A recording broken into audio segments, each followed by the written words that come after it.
식탁 위에 반지 대신 오래된 신생아 발찌가 굴러 들어온 순간 박진석은 26년 결혼이 무너진 이유가 배신이 아니라 선이었다는 걸 처음으로 직감했는데요.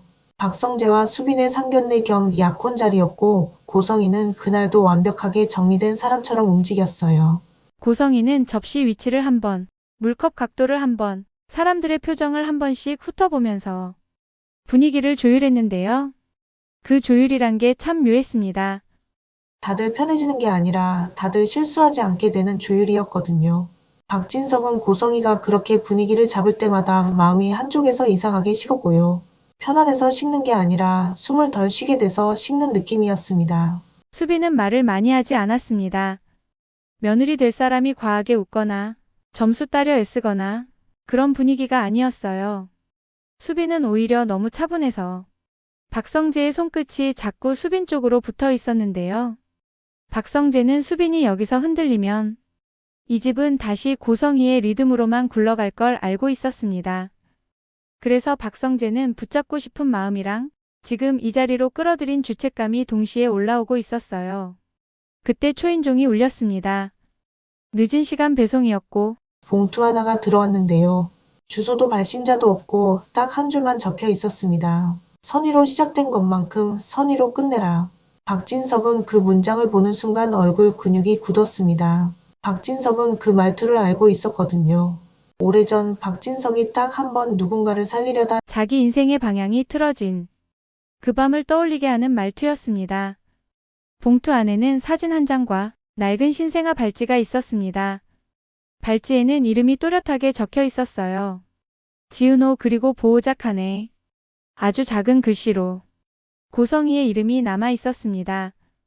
그 아래에는 의료기관 도장이 희미하게 찍혀 있었고요. 고성이는 그 발찌를 보는 순간 손끝이 미세하게 떨렸습니다. 겉으로는 아무렇지 않게 컵을 잡았지만 그 떨림이 컵을 타고 박진석 눈에 들어갔습니다. 박진석은 그 떨림 하나로 알았습니다. 이건 장난도 협박도 아니고 고성이가 정말 숨겨온 뭔가라는 걸요. 한우진도 그걸 봤습니다. 한우진은 엄마 고성이의 그런 떨림을 처음 본 건 아니었는데요. 그 떨림이 나올 때마다 누군가가 사라지거나 누군가가 말을 잃거나 누군가가 돈으로 묶여버렸습니다. 김다정은 지은호 이름을 보는 순간 숨이 막혔습니다. 지은호가 또다시 연락이 끊긴 게 오늘 낮이었거든요. 박영란은 지은호가 사라진 뒤부터 손에 쥔 휴대폰을 내려놓지 못하고 있었고요. 박진석은 발찌를 들고 고성이를 보았습니다. 박진석은 화부터 내지 못했습니다. 화를 내면 스스로가 무너질 것 같았어요. 박진석은 그 대신 아주 낮고 단단한 목소리로 묻습니다. 고성이에게 확인하려는 질문이 아니라 고성이에게 마지막 선택지를 주려는 질문처럼요. 고성이는 바로 대답하지 않았습니다.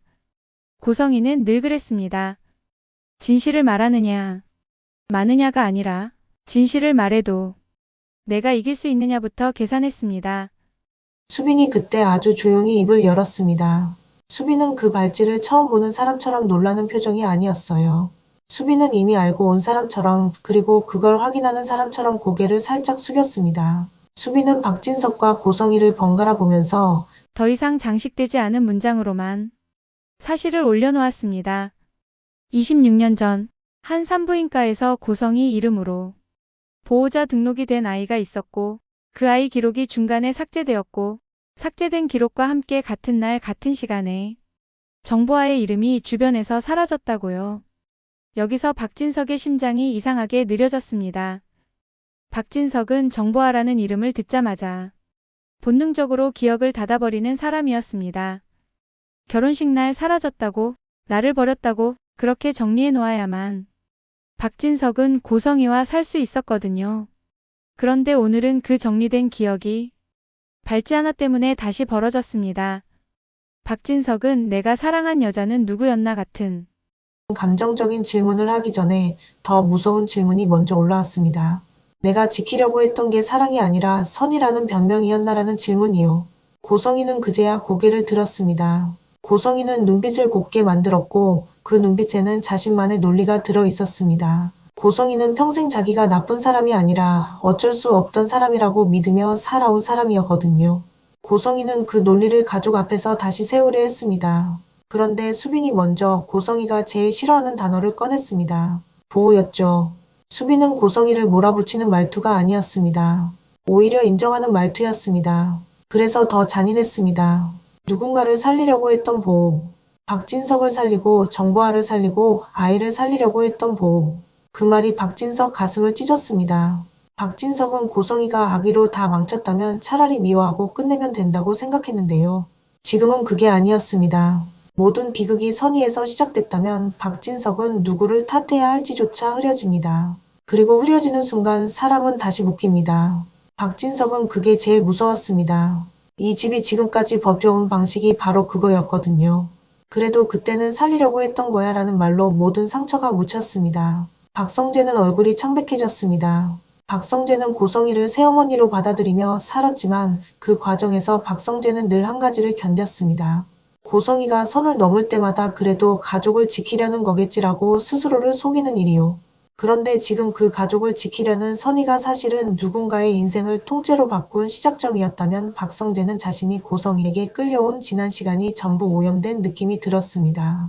박성재는 복수를 하고 싶어졌습니다. 박성재는 고성이를 무너뜨려야 내가 산다고 생각했고요. 그런데 그 복수심이 박성재를 가장 위험한 자리로 밀어넣고 있었습니다. 한우진은 반대로 이상하게 고성이를 이해하고 싶은 마음이 올라왔습니다. 한우진은 엄마 고성이가 세상을 등지고 혼자 악하게 살았다고 생각하면 자기 인생이 너무 허무해지거든요.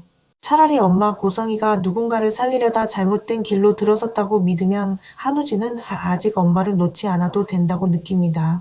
그런데 그 이해하고 싶은 마음이 바로 용서로 이어지려고 했고요. 한우진은 그 순간 스스로가 두려웠습니다.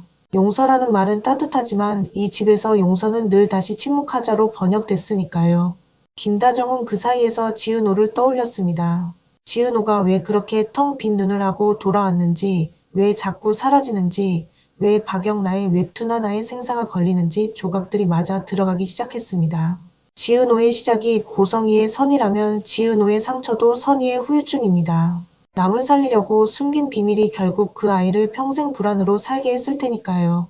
박영란은 손톱이 손바닥에 박힐 정도로 주먹을 쥐었습니다. 박영란은 웹툰을 지우라는 협박을 받을 때마다 자존심이 아니라 공포가 먼저 올라왔습니다. 박영란은 누군가가 내 이야기를 지우라고 하는 순간 그 이야기가 진짜라는 걸 직감했거든요. 그런데 오늘 발찌 하나로 그 직감이 사실이 되어버렸습니다. 박영란은 복수하고 싶었습니다. 박영란은 이 모든 걸 세상에 터뜨리면 끝나는 거 아니야? 라는 마음이 올라왔고요. 하지만 박영란은 동시에 두려웠습니다. 터뜨리는 순간 지은호가 돌아오지 못할 수도 있다는 걸요. 수빈은 그 모든 감정을 구경하듯 바라보지 않았습니다. 수빈도 흔들리고 있었습니다. 수빈이 이 집에 들어오려 했던 이유가 단순한 결혼이 아니라는 건 맞는데요. 수빈은 그 이유를 복수로 만들고 싶지 않았습니다. 수빈은 선의를 선의로 끝내고 싶었습니다.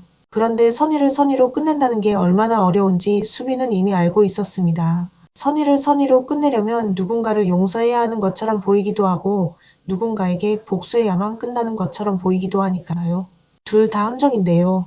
이 집에서는 특히 더요. 그날 밤 지은호의 메시지가 박영라에게 왔습니다. 지우면 살려. 박영라는 그 문장을 보고 몸이 얼었습니다. 지우면 살려준다는 말이 협박처럼 보이지만 사실은 지은호의 절규처럼 느껴졌거든요.